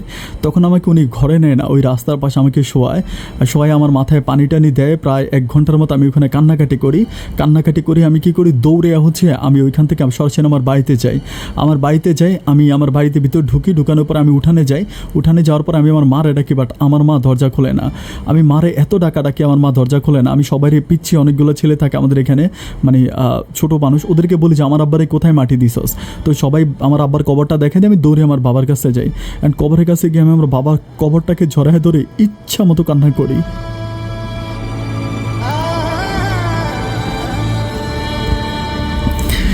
আমি শুধু আমার আব্বার কবরটাতে আমার আব্বার কবরে ছড়ায় ধরে এই কান্নাটাই করেছি, আব্বা তুমি সত্যটা যাই না গেলা না, আব্বা তুমি সত্যটা যাই না গেলা না, যে আসলে কি সত্য ঘটেছিল আব্বা তুমি এটা জানলা না। আমি আব্বার কবরে পড়ে ইচ্ছা মতো কান্নাকাটি করি। এরই মাঝে প্রায় আধা ঘন্টা 45 মিনিটের মাঝে হচ্ছে আমাদের এলাকার কিছু মানুষ এসে আমারে বলে, কিরে তোরে না রায় দেওয়া হয়েছে তুই গ্রামে ঢুকতে পারবি না, তুই গ্রামে ঢুকলি কেন? আমি বললাম আমার বাপ মারা গেছে, আমারে কেউ একটাবার এই খবরটা দিল না জেলখানাতে। পরে বলে জেলখানাতে তোর খবর দেওয়ার দরকার নেই, তুই বাড়ি থেকে বেরো। আর পরে আমার মায়ের সাথে আমার একটাবারের জন্য দেখা করতে দেয় না, আমাকে গ্রাম থেকে বের করে দিছে। যখন গ্রাম থেকে বের করে দিছে তখন আমি ঢাকাতে চলে গেলাম। ওইখান থেকে ঢাকা গেলাম। ঢাকা গিয়ে হচ্ছে মানে আমার একটা ক্লাসমেট আছে বন্ধু, ওই ঢাকাতে ভর্তি হয়েছে, ওইখানে ঢাকার একটা বিশ্ববিদ্যালয়ে পড়াশোনা কর, ওর কাছে গেছি। ওর হোস্টেলে ছিলাম। ওর হোস্টেলে থাকার পরও আমার বলতেছে যে একটা কাজ করে, একটা চাকরি বা একটি জোগা। তো আমি কী করি, ওইখানে হচ্ছে একটা গার্মেন্টসে চাকরি নেই। গার্মেন্টসে চাকরি নিয়ে আমি আমার বন্ধুর সাথে থাকি। আমার মায়ের সাথে এরপর আমি ফোনে যোগাযোগ করার জন্য চেষ্টা করি, বাট মা আমার সাথে প্রায় 1-1.5 মাসের মতো কথা বলে না। এরপরে অন্যভাবে হচ্ছে নানু বাড়িতে ফোন করি। আমার নানু বাড়িতে আসলে শুধু আমার একটা মামা আছে, আমার নানু কেউ নেই। আমার ওই মামাটাও আর আমার আম্মাদের সাথে অত ভালো সম্পর্ক না। মানে মামাটা সম্পর্ক না বলতে মামাটা একটু লাইক প্রতিবন্ধীর মতো আর কি, একটু অসুস্থ। তো ওই মামার কাছে ফোন টোন করে বাট মাকে একটু কনভার্স করার পরে মার সাথে আমার কথা হয়। তখন মা আমাকে বলে যে মা খুব কষ্টে আছে, আমার কান্নাকাটি করে বলে যে আমারে খুবই অত্যাচার করে, ওরা কথায় কথায় আমারে মারতে আসে, আমার গায়ে হাত তোলে, আমার উপরে প্রচুর পরিমাণ অত্যাচার করে। আমার পক্ষে আসলে এই বাড়িতে থাকা কোনোভাবেই সম্ভব না। পর আমি চেয়ারম্যানের নাম্বারটা জোগাড় করে ঢাকাতে থেকে আমি চেয়ারম্যানকে ফোন করে আমি খুবই কান্নাকাটি করে সব কিছু বলেছি, কাকা চেয়ারম্যান চাচা আর কেউ না জানুক, আমি আল্লাহ 30 সিরফা কোরআন মাথায় নিয়ে বলতে পারবো যে আমাকে ব্ল্যাকমেল করা হয়েছিল, আমি ষড়যন্ত্রের শিকার।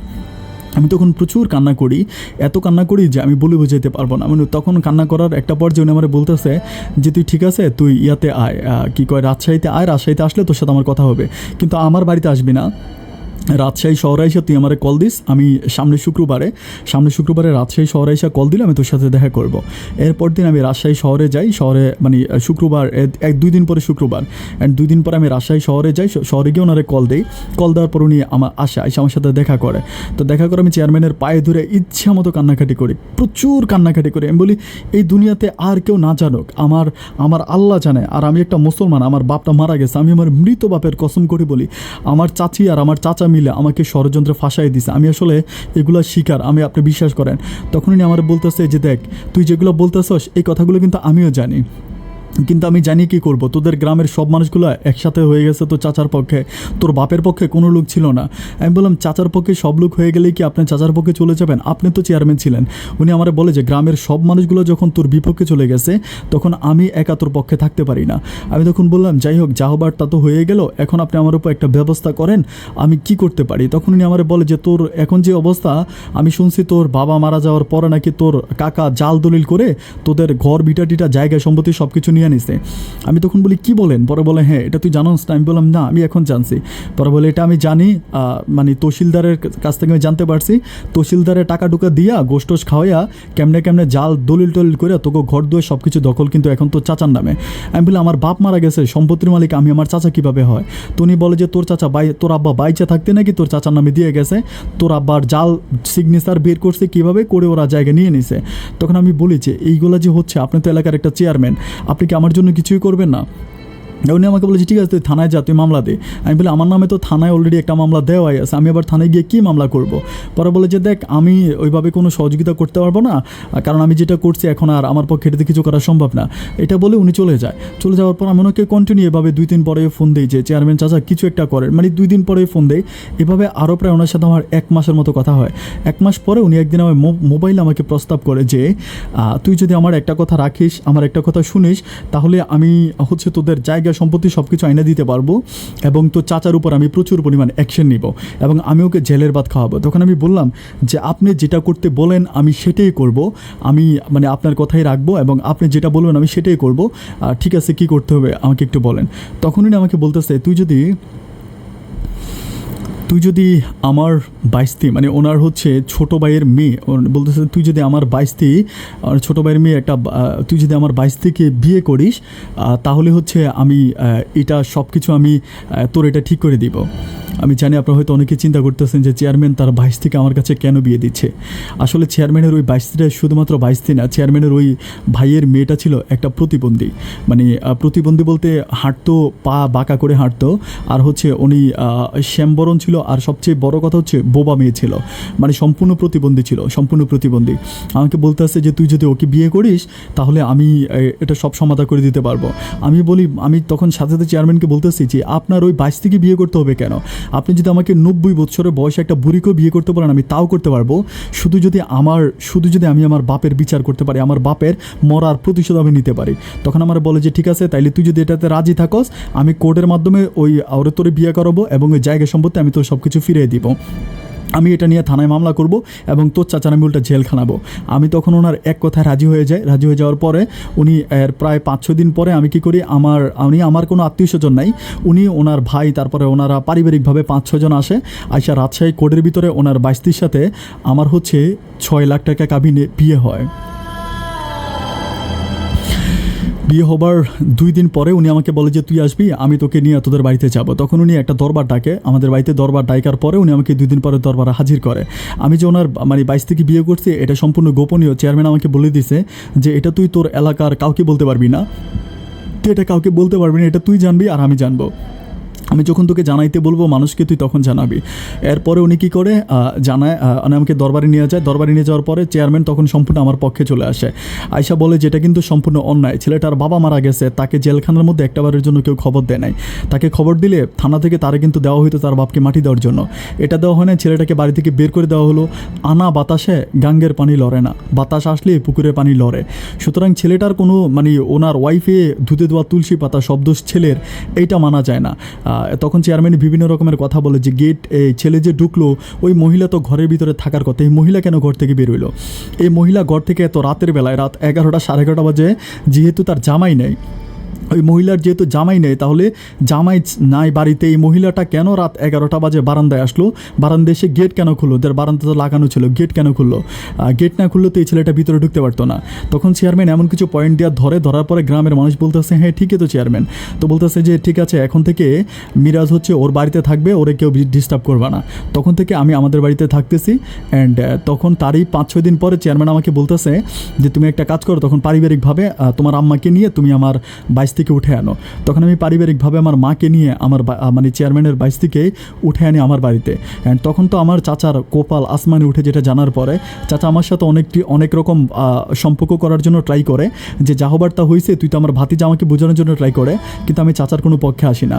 চেয়ারম্যান আমার পক্ষ নিয়ে থানাতে আমাকে নিয়ে মামলা করে। মামলা করার পরে চাচা আমাদের যেই জায়গা সম্পত্তিগুলো দখল করে, অ্যান্ড সম্পূর্ণ দখল আমি ছুটে জায়গা সম্পত্তিগুলো আমার জায়গা আমাদের নামে চলে আসে।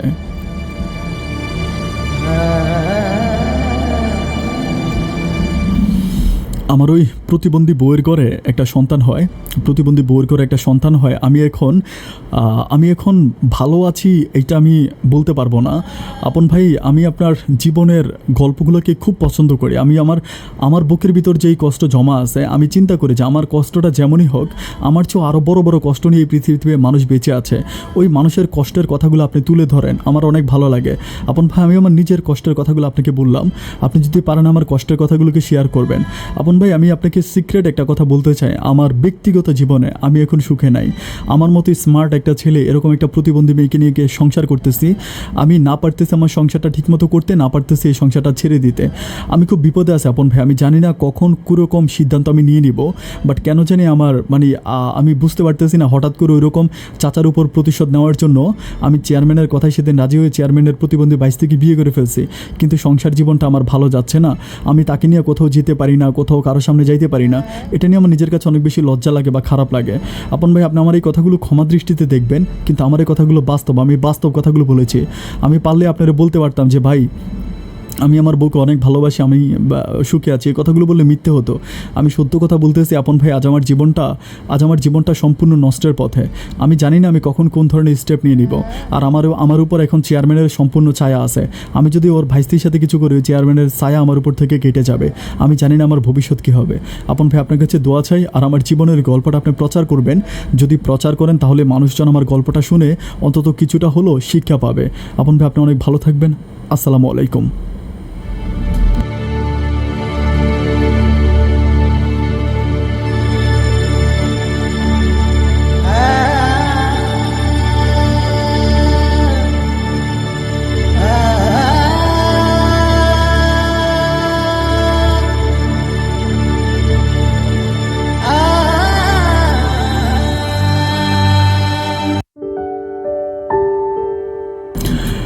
সম্মানিত দর্শক বন্ধুরা, শুরুতেই সবাইকে অনেক বেশি ধন্যবাদ যে এত লম্বা একটা স্টোরি আপনারা আমার সাথে খুবই কন্টিনিউ করেছেন। আমি ক্ষমা চেয়ে নিচ্ছি, কারণ আপনি যদি গল্পটার মাঝে খারাপ কিছু পেয়ে থাকেন, আমি কিন্তু খারাপ কিছু বলি নাই, যদিও গল্পের ভাষাটা অনেক নোংরা ছিল। এরই মাঝে আমি অনেক কিছু স্কিপ করে আসলে যতটুকু আপনাদের কাছে প্রচার করার মতো যায়, কারণ আমি জানি আমার এই অনুষ্ঠানটা আপনারা পারিবারিকভাবে শোনেন। আমি অনেক কমেন্টস, আপনাদের কমেন্টস বক্সগুলো আমি চেক করি, আমি দেখতে পাই ওখানে অনেকে বলেন যে আপন ভাই, আমি আমার মায়ের সাথে আমার এই গল্পটা শুনেছি, আমি আমার বাবার সাথে বসে আপনার গল্পটা শুনেছি, আমি আমার ছোটো ভাই, আমরা পরিবারের সবাই মিলে স্পিকারের মধ্যে লাগিয়ে আপনার এই গল্পটা শুনেছি। তো এজন্য আমি চেষ্টা করি যে সবসময় মানে এখানে এমন কোনো কথা না বলার জন্য যেটা বললে হচ্ছে এটা পরিবার মানে পারিবারিক কথার বাইরে চলে যায়। কিন্তু ডিয়ার ভিউয়ার্স, বাস্তব কোনো জীবনের গল্প যখন আপনি প্রচার করতে যাবেন, বাস্তবতার সাথে যে জিনিসগুলো আছে এই জিনিসগুলো যদি আপনি প্রচার না করেন, এই জিনিসগুলো যদি আপনি সম্পূর্ণ স্কিপ করেন, তাহলে এই গল্পটা মানুষজন বুঝবে না। আপনাদের বোঝানোর জন্য আমি বাস্তবতাটাকে তুলে ধরে হয়তো কিছু নোংরা কথা হয়ে গেছে, এইটা আপনারা ক্ষমা দৃষ্টিতে দেখবেন। এটা হচ্ছে আমার পক্ষ থেকে বিগলি রিকোয়েস্ট। ডিয়ার ভিউয়ার্স, আমি মিরাজের জীবনের বাস্তব গল্পটা শুরু থেকে শেষ পর্যন্ত শুনলাম এবং গল্পটা আপনাদের সামনে প্রচার করলাম। মিরাজ তার জীবনে যে কাজগুলো করেছে বা মিরাজ যেটা করে ফেলেছে, ওর ভুলটা বুঝতে পারতেছে। আর আমি এখানে মিরাজের দোষ দিই না, মিরাজ হচ্ছে একটা কঠিন চক্রান্তের শিকার। ওর চাচা এবং চাচি সালমা এবং সালমা এবং শাহজাহানের কঠিন চক্রান্তের শিকার, মানে শুধু চক্রান্ত না, কঠিন চক্রান্তের শিকার হচ্ছে মিরাজ। কিন্তু দুঃখের ব্যাপার হচ্ছে, আমি শাহজাহান সাহেবকে বলি যে আপনি কেমন মানুষ। আমি খুব সারপ্রাইজ হয়ে যাই যে যেই বউটাকে নিয়ে আপনি সারা জীবন থাকবেন, আমি আদৌ জানি না যে আপনার ভাতিজার সাথে আপনার বউর কী হয়েছে, আপনি সব কিছু ডিটেলস জানেন কি না। যদি না জেনে থাকেন তাহলে আমার আজকের জীবনের গল্পটা শুনে অ্যাটলিস্ট শিক্ষা নেবেন। শোনেন, এই দুনিয়াটা, আমি আপনাকে কিছু বলতে চাই না, কারণ আপনাকে বলার মতো কোনো ভাষা আমার নাই, আমি আপনার মতো মানুষকে কিছু বলতে চাই না, কারণ আমি জানি না যে মৃত্যুর পর আল্লাহ আপনাকে কোন দুচোখে রাখবে, মিরাজ আমাকে বলেছিল যে আপন ভাই, আপনার এই অনুষ্ঠানটা আমার চাচা হয়তো শুনতে পারে, যদি শুনে থাকেন তাহলে আমার কথাটা মনে রাখবেন যে আল্লাহ মৃত্যুর পর আপনাকে দুচোখেও জায়গা দিবে না। দুনিয়াতে যারা অপরাধ করে তাদেরকে দুচোখে জায়গা দেয়, দুচোখের চেয়েও নিকৃষ্ট কোনো জায়গায় আল্লাহ আপনাকে জায়গা দেবে। ডিয়ার ভিউয়ার্স, আপনাদেরকে উদ্দেশ্য করে বলি যে মিরাজের গল্প থেকে আপনারা যেটা শিখেছেন, আপনারা খেয়াল রাখবেন যে আমাদের আশেপাশে এরকম অসংখ্য শত্রুরা ঘুরে বেড়াচ্ছে, দিন রাত মিলে ঘুরে বেড়াচ্ছে, কোন টেপে কোন সুযোগে আমাদের জীবনের 12টা বাজাতে পারে। এজন্য মিরাজের মতো ভুল আপনি আপনার জীবনে করবেন না। সাবধান থাকবেন এবং ওই সাবধানতার কোনো মাইন্ড নেই। মিরাজ অনেক ভুল করেছে, তার প্রথম দিকেই বোঝা উচিত ছিল যে চাচি কেন তার সাথে হঠাৎ করে এত ক্লোজ হয়ে গেল এবং চাচি কেন তাকে ঘরে ডেকে নিল, বা মিরাজের জায়গায় আমি হলে হয়তো আমিও সেই টাইপে পড়ে যেতাম। তারপরেও সাবধানতা হওয়া খুবই ভালো, সাবধানতা হওয়া উচিত। আমার আব্বা বলতো সাবধানের কোনো মাইন্ড নেই। দর্শক শ্রোতা, অনেক ভালো থাকবেন, সুস্থ থাকবেন। অন্য কোনো দিন অন্য কারো জীবনের গল্প নিয়ে, এই অনুষ্ঠানে আমি আবারও হাজির হয়ে যাব। সেই পর্যন্ত সবাই ভালো থাকবেন আর সুস্থ থাকবেন, এই শুভকামনায় আজকের মতো এখানেই বিদায়। আসসালামু আলাইকুম।